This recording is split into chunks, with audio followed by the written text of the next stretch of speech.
Estás a ver Crimes e Mistérios, onde todo o mistério tem uma história, mas nem sempre uma resposta. Um hospital, uma mulher em sofrimento, e uma equipa médica, que começa a cair, uma a uma. O que aconteceu naquela sala de urgência? Quem era esta mulher cujo corpo parecia libertar algo mortal? Este é o caso de Glória Ramírez, conhecida como a mulher tóxica. E até hoje, ninguém sabe ao certo porquê. Antes de se tornar um fenómeno inexplicável. Antes das sirenes, das máscaras, dos colapsos. Glória Ramírez era apenas uma mulher comum. Tinha 31 anos, vivia na Califórnia e era mãe de 2 filhos. Era descrita como gentil, generosa, divertida. Mas nos últimos tempos, o seu corpo começava a ceder. Em 1994, foi-lhe diagnosticado um cancro cervical em estado avançado. A dor era constante. O medo também. Mas Glória lutava. Com fé, com esperança, e com tudo o que tinha ao seu alcance. Na noite de 19 de fevereiro de 1994, Glória foi levada às urgências do Hospital Geral de Riverside. Tinha dificuldade em respirar. O batimento cardíaco era irregular. Estava em pânico. Mas ninguém, nem mesmo os médicos, podia imaginar o que iria acontecer nos minutos seguintes. Porque naquela sala de emergência, a medicina ia falhar. E o corpo de Glória Ramírez ia tornar-se uma ameaça invisível. 19 de fevereiro de 1994. É sábado à noite. O relógio marca 8:15 da noite. Glória Ramírez chega às urgências do Hospital Geral de Riverside, na Califórnia, transportada por paramédicos. Está consciente, mas confusa. Tem dificuldade em respirar. O coração acelera de forma descontrolada. A equipa médica age rapidamente. Oxigênio, sedativos, desfibrilador, tudo para tentar estabilizar a paciente. Mas à medida que os minutos passam, algo estranho começa a acontecer. A pele de Glória tem um brilho oleoso, quase metálico. Um dos enfermeiros nota um odor doce e químico, como fruta podre misturada com amoníaco. Quando uma das médicas retira uma amostra de sangue, um cheiro ainda mais forte inunda a sala. E o sangue tem uma cor estranhamente escura, quase castanha. De repente, uma enfermeira desmaia. Logo a seguir, outra começa a ter espasmos musculares. Uma terceira não consegue respirar. A médica responsável, a Dra. Gurshinsky, relata uma sensação de calor na face, tonturas intensas e colapsa ao sair da sala. Em poucos minutos, mais de metade da equipa de emergência está no chão, com sintomas que vão desde desmaios a paralisia temporária. A direção do hospital ordena a evacuação imediata da sala de emergência. Glória Ramírez é deixada sozinha, ligada às máquinas, numa sala agora tratada como uma possível zona de contaminação biológica. Os médicos tentam, à distância, manter os sinais vitais. Mas às 8:50 da noite, depois de mais de 45 minutos de tentativas, Glória é declarada morta. Mas enquanto o seu corpo arrefecia, o hospital estava em alerta máximo.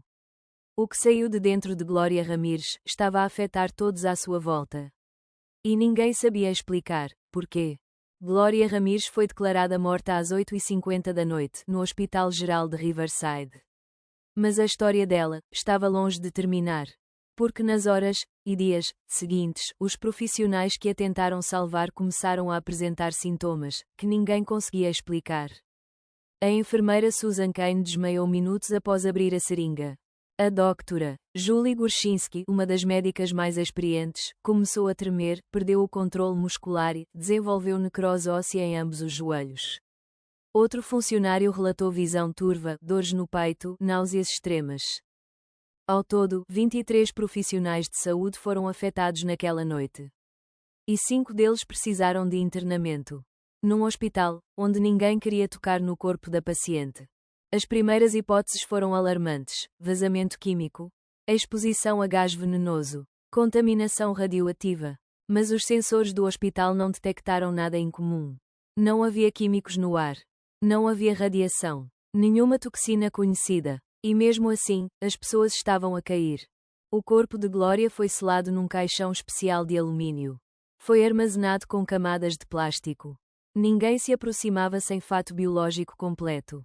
Durante dias, ninguém conseguia decidir o que fazer com ele. A cidade de Riverside mergulhou num estado de alerta silencioso. O que havia dentro de Glória Ramírez? Era contagioso. Estaria algo a espalhar-se. A imprensa soube. E a manchete chegou: a mulher tóxica de Riverside. As autoridades prometeram respostas. Mas a autópsia foi adiada durante semanas. O corpo foi mantido isolado, longe de todos. E o silêncio oficial só alimentava o medo. O caso de Glória Ramírez abalou a medicina moderna. Uma mulher em sofrimento entra num hospital, e quem tenta salvá-la colapsa. Sem ferimentos. Sem contaminação conhecida. Sem explicação. Mas ainda assim, respostas foram procuradas. Meses depois, uma equipa de toxicologistas avançou com uma teoria científica. Glória estaria a usar um tratamento caseiro e não autorizado para o cancro, DMSO dimetilsulfóxido, um solvente industrial vendido como anti-inflamatório. Ela aplicava o gel na pele, em grandes quantidades. Quando o corpo entrou em choque e os médicos administraram oxigênio, o DMSO pode ter reagido, transformando-se numa substância ainda mais tóxica, dimetilsulfato, um gás letal que pode causar sintomas como desmaios, convulsões, paralisia e colapso dos órgãos. Uma reação extremamente rara, mas teoricamente possível. A teoria explicava parte dos sintomas, mas não tudo. Nem todos os presentes na sala colapsaram. As medições ambientais nunca registaram gases no ar. A transformação de DMSO em dimetilsulfato requer condições laboratoriais específicas, improváveis num corpo humano. Além disso, nenhum exame posterior confirmou a presença direta de dimetilsulfato. Outros começaram a levantar dúvidas. E se o hospital tivesse lidado mal com uma substância interna? Ou se um erro médico estivesse na origem de tudo, e estivesse a ser encoberto? Foram apontadas falhas nos procedimentos de segurança, ausência de protocolos para emergência química e até desaparecimento de documentos hospitalares. Nada foi provado. Mas o mistério crescia. Uma terceira teoria falava de histeria coletiva, um fenómeno psicológico em que o pânico se espalha por sugestão. Seria possível que o cheiro incomum, o stress da situação e o colapso de uma única pessoa tivessem desencadeado reações em cadeia. Mas essa explicação também tinha falhas. Uma das médicas ficou semanas internada, e exames mostraram efeitos físicos reais, incluindo necrose óssea. Isto não foi apenas psicológico. Glória Ramírez ficou conhecida como a mulher tóxica.